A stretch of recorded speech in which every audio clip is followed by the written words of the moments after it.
dia a todos. Nós estamos iniciando mais um estudo do Evangelho à luz da doutrina espírita e temos para hoje o texto da cura do paralítico de Cafarnaum, que se encontra no capítulo 9 de Mateus. Nós vamos pedir ao Wagner que faça a leitura do texto. O paralítico de Cafarnaum. Mateus capítulo 9, versículos de 1 a 8. E entrando no barco, passou para outra banda e chegou à sua cidade. E eis que lhe trouxeram um paralítico deitado numa cama. E Jesus, vendo a fé deles, disse ao paralítico: Filho, tem bom ânimo, perdoados te são os teus pecados. E eis que alguns dos escribas diziam entre si: ele blasfema. Mas Jesus, conhecendo os seus pensamentos, disse: por que pensais mal em vossos corações? Pois qual é mais fácil, dizer: perdoados te são os teus pecados, ou dizer: levanta-te e anda? Ora, para que saibais que o Filho do Homem tem na terra autoridade para perdoar pecados, entre parênteses, disse então ao paralítico: levanta-te, toma a tua cama e vai para a tua casa. E levantando-se foi para a sua casa. E a multidão, vendo isto, maravilhou-se e glorificou a Deus, que dera tal poder aos homens. Nós vamos começar a analisar o assunto levantando aqui alguns pontos. Por exemplo, hipocrisia religiosa, que é a questão proposta aqui no texto, quando fala sobre blasfêmia. Nós temos aqui da parte dos escribas, que Allan Kardec vai estudar na introdução de O Evangelho segundo o Espiritismo, quando ele assinala sobre dados históricos. A gente nota que os dados históricos nos ajudam a compor o contexto. O Haroldo gosta muito de dizer que não existe texto sem contexto. Se nós não remontarmos aí a um dicionário da Bíblia, se nós não remontarmos a esses dados históricos, como o próprio codificador nos ensinou para explorar conteúdos do Evangelho e nos situar na época, na situação vivida, na situação exposta, nós não vamos conseguir chegar a uma equação ideal. Então, a primeira questão é a dos escribas, que conheciam a lei, que faziam coro com as estruturas religiosas da época, e eles vão propor que Jesus blasfema. E Jesus vai trabalhar o tema aí, vai merecer a nossa análise. Mas eu gostaria de começar no primeiro versículo: e entrando no barco, passou para outra banda. E nós vamos assinalar aqui um pensamento. A gente costuma falar de rádio, do dial, né? Vamos procurar outra banda, que tá outra rádio. É o processo da sintonia. E vamos lembrar aqui, gente, doutrinariamente, que sintonia é um processo genérico. Nós nos sintonizamos com Deus. Mas para operar com Deus, a gente tem que ter afinidade com Ele. A afinidade é que define trabalho. Sintonia é genérico.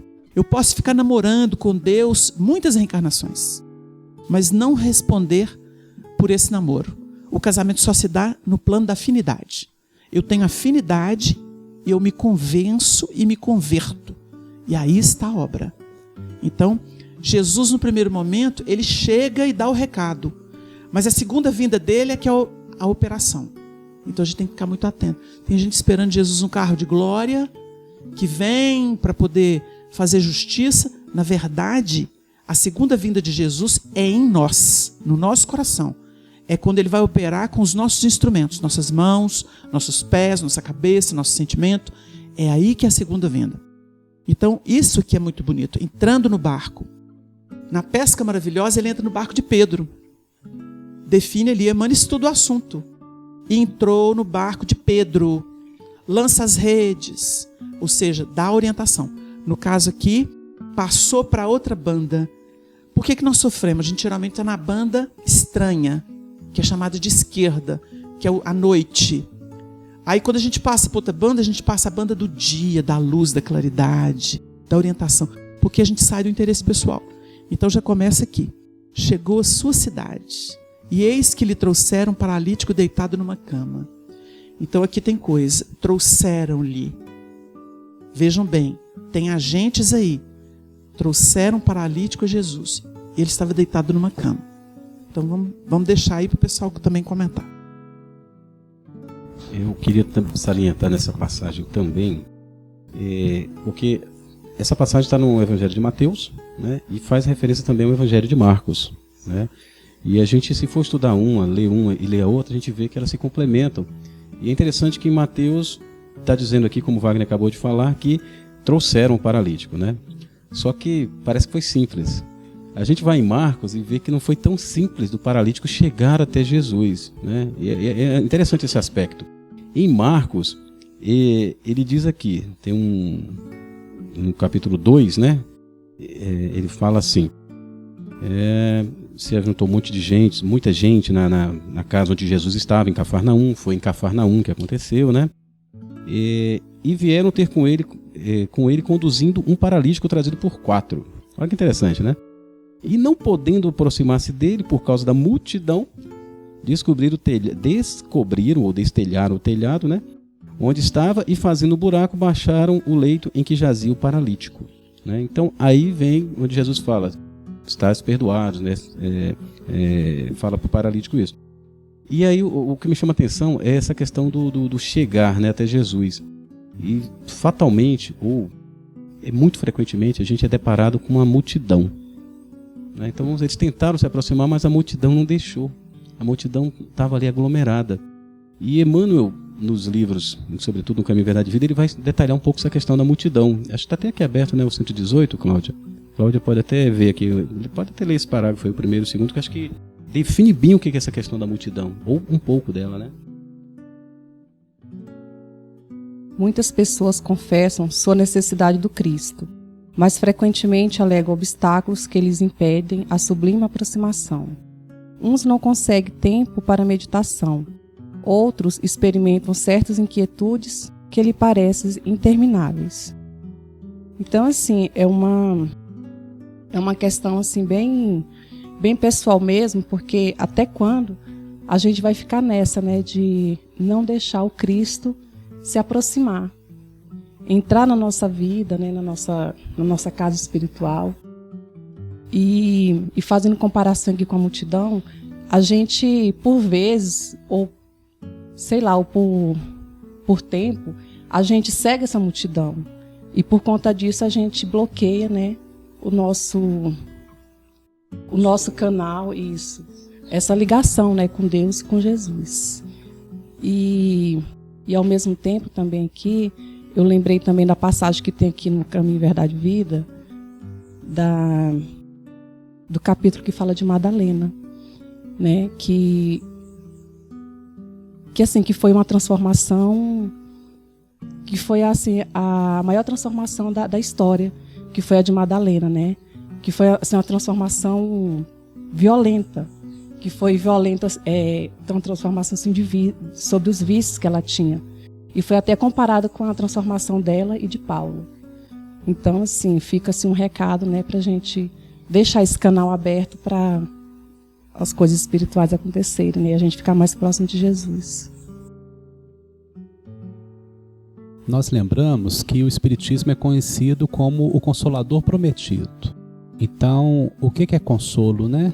O que é ter um alívio quando se encontra em sofrimento?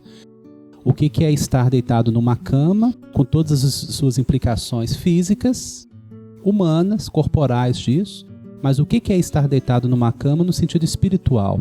No sentido do espírito que tem suas limitações e suas dificuldades e colhe as consequências de seus atos anteriores, que ainda se encontra ligado à lei de causa e efeito. Então Jesus, representando esse Filho do Homem que tem na terra autoridade para perdoar pecados, ele diz a essa criatura: filho, tem bom ânimo. Então é uma mensagem eminentemente consoladora, trazendo consolo e dizendo: perdoados te são os pecados. É possível que você saia dessa posição. É possível, é necessário, e isso vai acontecer mais cedo ou mais tarde. Mas o Filho do Homem como que potencializa esse processo, ele catalisa isso. O Filho do Homem como renovação. trazendo a lembrança de Madalena, essa possibilidade da renovação, que é algo que é constante na evolução espiritual. A renovação representa a aquisição de patamares cada vez mais elevados, né?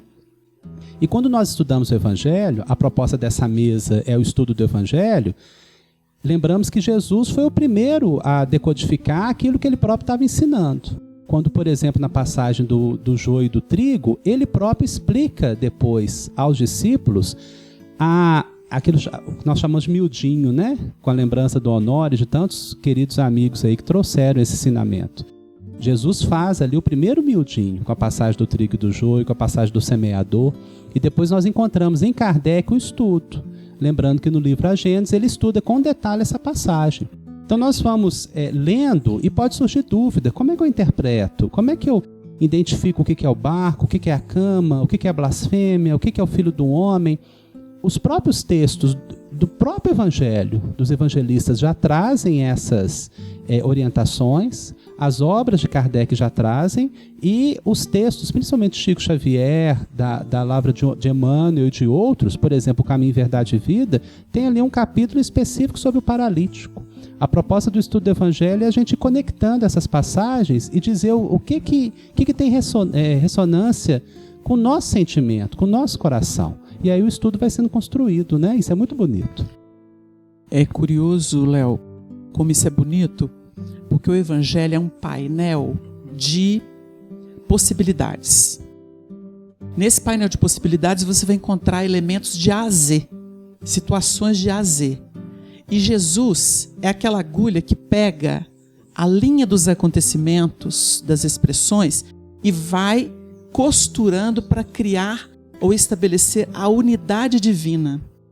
Você vê que na pluralidade você tem a unidade no Cristo, que é a proposta dele.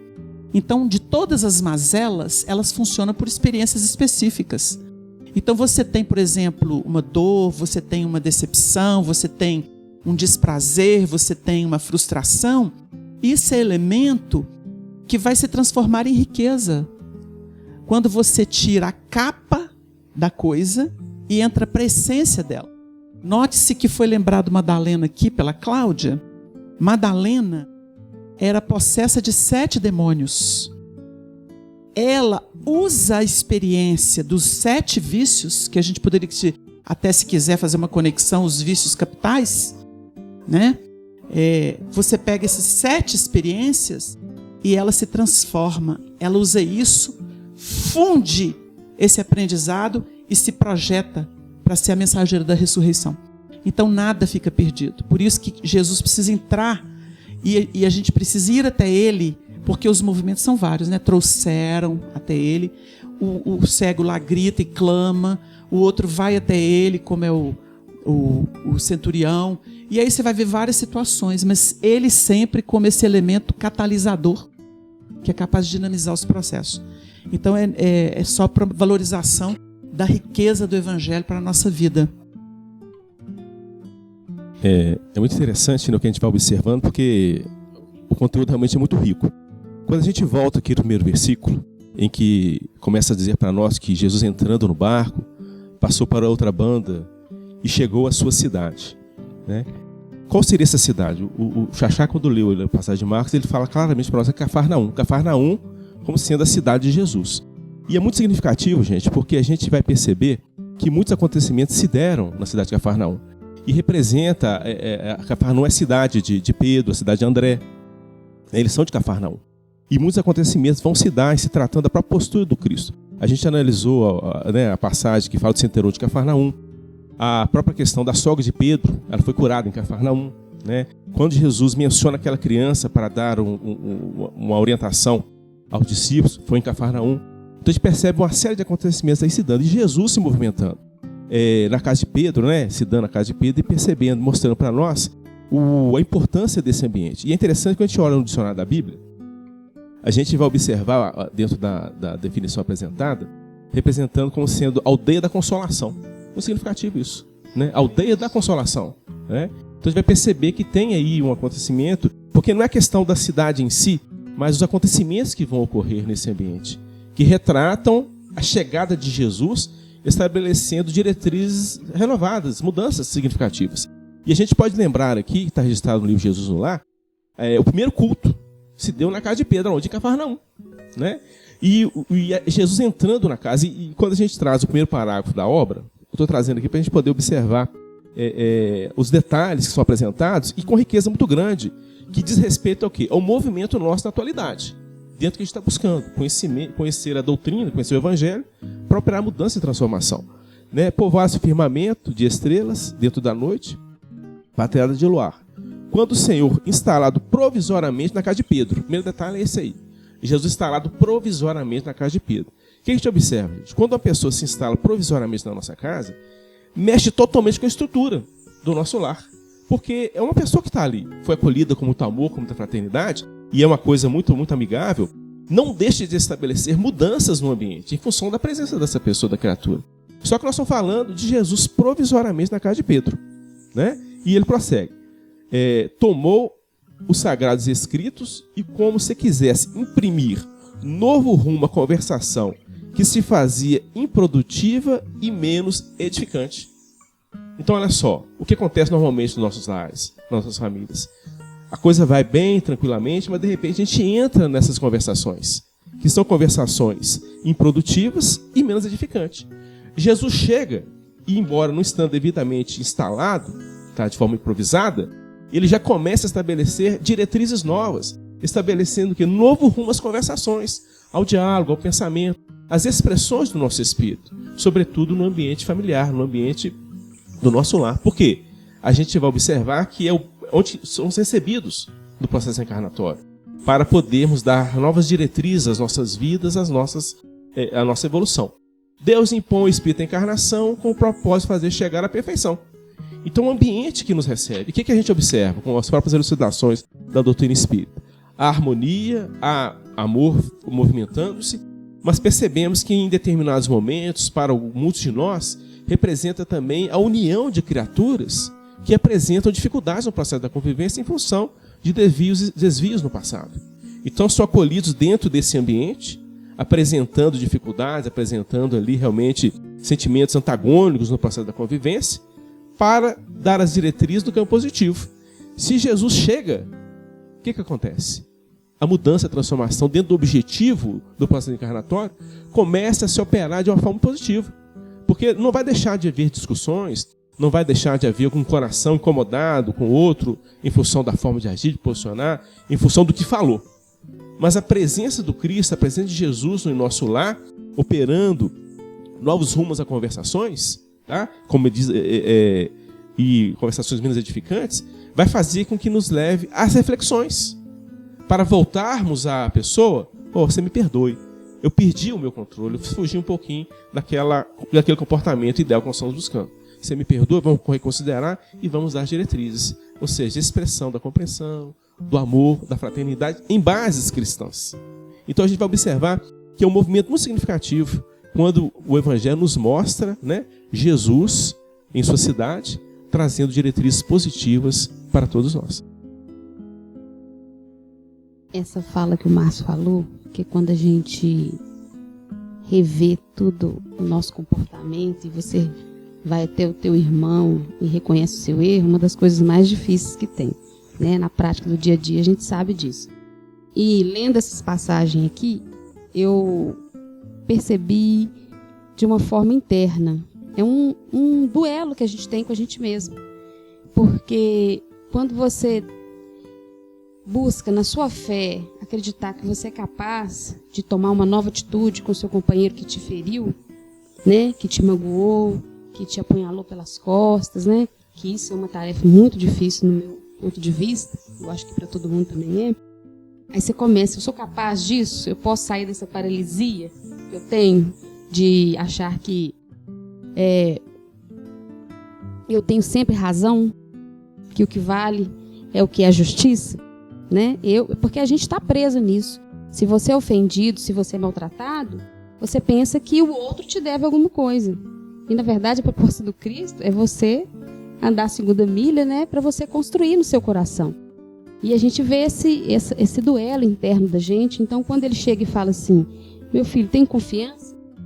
Né? que é a questão da fé, e perdoados estão os teus pecados, peraí, eu não estou mais na expiação, então eu tenho que caminhar. Não é uma questão só de você se entregar por um movimento mecânico, não, mas é uma questão de você sentir o perdão no seu coração. E isso é o grande desafio nosso no dia a dia. Eu, pelo menos, me sinto paralisada em relação a isso, porque é o que a gente passa todo dia, é alguém vir e contrapor o que você está sentindo, o que você está pensando, né? E muitas vezes de forma felina, de forma violenta. E a gente tem que ter aquele carinho com o nosso irmão, de entender que ele está na posição dele, que ele tem a razão dele, como eu também tenho a minha. E aí quem ceder primeiro, esse ganha primeiro, ganha mais, né? É isso aí que eu percebi. Existe a questão, já que você está tocando no ponto da dificuldade, da paralisação, nós vamos observar que essa cama tem um significado todo especial. Porque o decúbito dorsal, né, que é a posição de se deitar, nós vamos notar que ela leva a ideia de imobilidade, de acomodação. E curioso que ele é levado na cama, ou seja, com todas as suas dificuldades que o imobilizaram ou que o deixaram acomodado, mas Jesus fala para ele no final aqui, olha, levanta-te, tem que sair daquela posição, tem que estar de pé.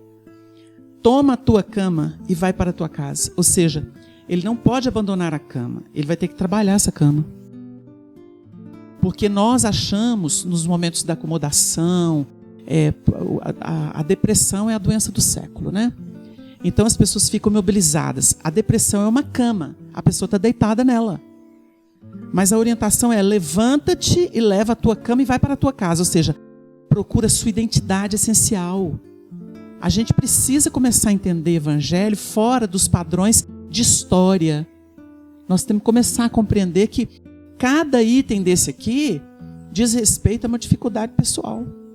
Eu crio lá um sistema de vida, por exemplo, alguém que eu amava me abandonou. Pronto, deitei na cama da inconformação, da revolta e fiquei. E vou passar a vida assim. Como é que está a vida? Está cinza. Fui abandonado. Aí o elemento volta e fala assim: hoje você está melhor. Eu falo: como?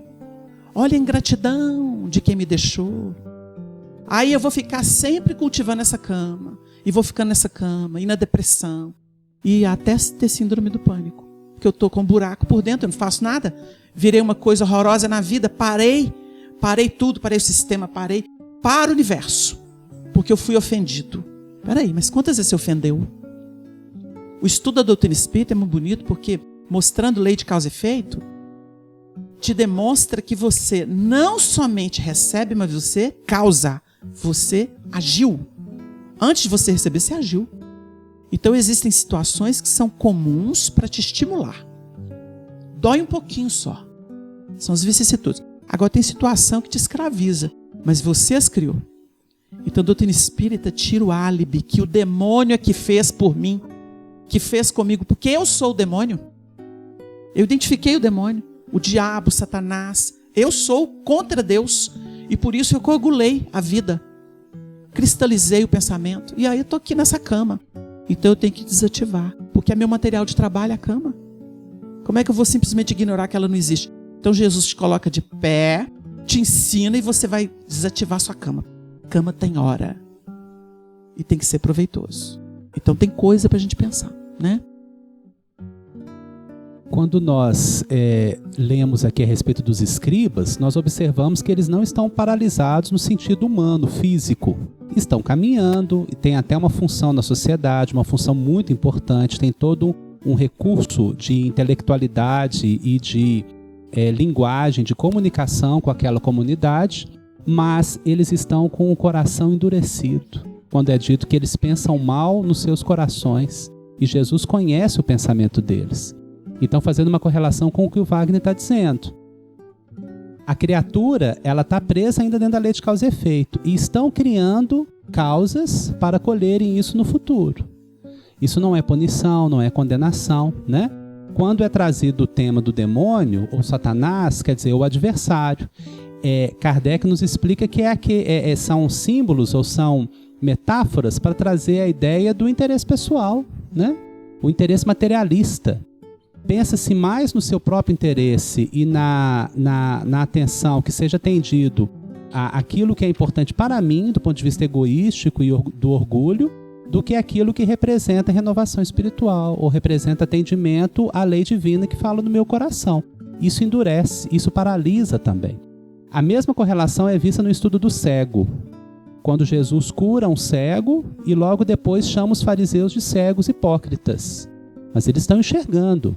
E a mentalidade ainda materialista não consegue entender a sutileza do ensinamento, escapa. Talvez agora, séculos depois, a gente está começando a entender essa sutileza. Jesus cura um cego físico, mas diz que o outro é cego, aquele que está evidentemente enxergando. Então percebemos que um está saindo da cegueira, outro está entrando nela. Tem uma criatura aqui saindo da paralisia e outros demonstrando que estão se afundando cada vez mais nela, porque tem um coração endurecido, pensar mal, né? Se não desativar esse endurecimento do coração, a mensagem instrutiva não chega. Estudávamos no livro da Dona Ivone, A Mediunidade Espírita, a respeito das comunicações instrutivas. E foi observado isso. Se não houver abertura de coração para que a instrução chegue, nós podemos até ouvir muita instrução, mas não assimilamos porque pensamos mal no nosso coração.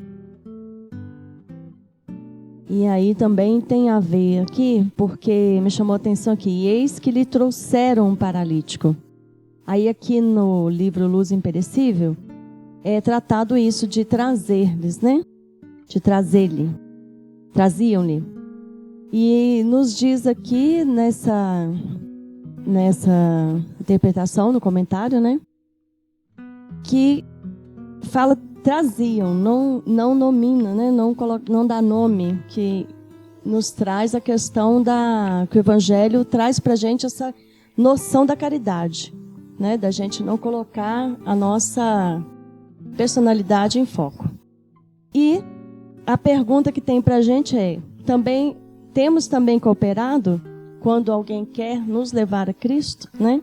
As situações, as pessoas, como a Du trouxe aqui, às vezes a gente tem essa dificuldade de abrir mão de algo que não está na sintonia do Cristo.